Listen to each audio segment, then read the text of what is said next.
Hello everyone, this is Prabhashri, Assistant Professor, Department of Mathematics, SNS College of Technology. So today we are going to find a bilinear transformation that maps Z into W. So the Z points are infinity, I, 0 and map into 0, I, infinity respectively. So now we are going to find out the function W in the form of Z. So the formula for the bilinear function is Z minus Z1 into Z2 minus Z3 the whole divided by Z minus Z3 into Z2 minus Z1.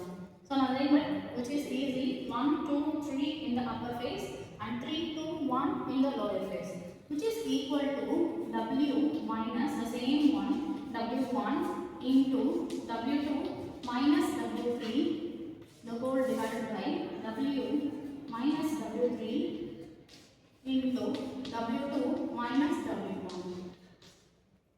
So we know that the value of Z1, Z2 and Z3 which is nothing but Z1 which is equal to infinity and Z2 which is equal to I and Z3 which is equal to 0. The same form of W1 which is equal to 0 and W2 equal to I and W3 equal to infinity.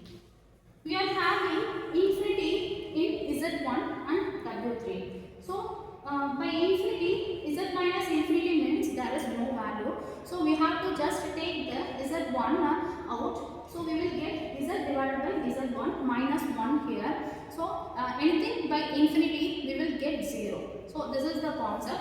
If infinity comes, we have to omit the number Z1 and W3 here. Okay.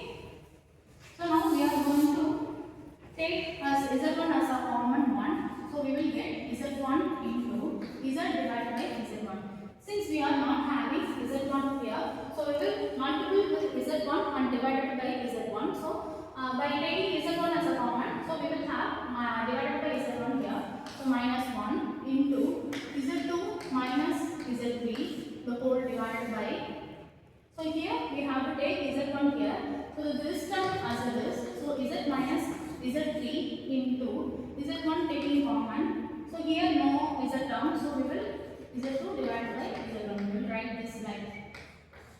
So now we are going to substitute the values and then we have to write in the W3 in the same format. So we will get W minus W1.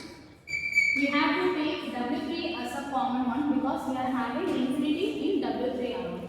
So we have to take W3 here. So W3 means W2 divided by W3 minus 1. The whole divided by we will get. Here we have to take W3. So W divided by W3 minus 1 W3 into W2 minus W1. So now we are going to cancel the terms W3, W3 and Z1, Z1. Since they are in division, we can cancel this.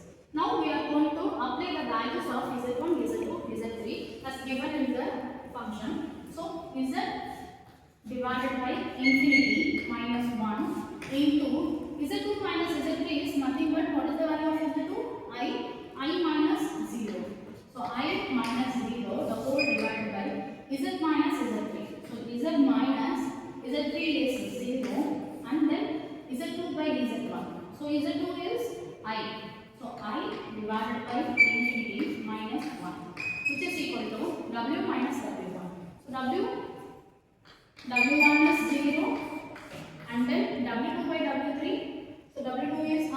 So I divided by infinity minus 1 the whole divided by W divided by W3. So W3 is infinity. So W divided by infinity minus 1 into W2 minus W1. So W2 is I. So I minus 0. So by substituting the value we will get like this. From this we have to solve.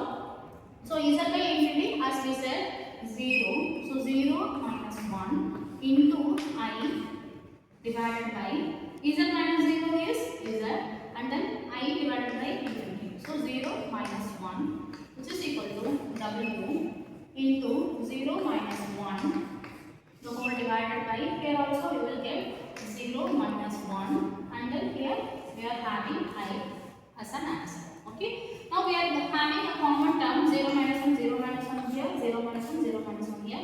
We are strike out the whole term. So we will be having I divided by Z, which is equal to W divided by I. We have to find the value of W. So keeping the W as it is, and we are going to multiply this I with here. So we will get W equal to I square divided by Z. You know the value of I square, which is equal minus 1, which is minus 1 by Z. That's it.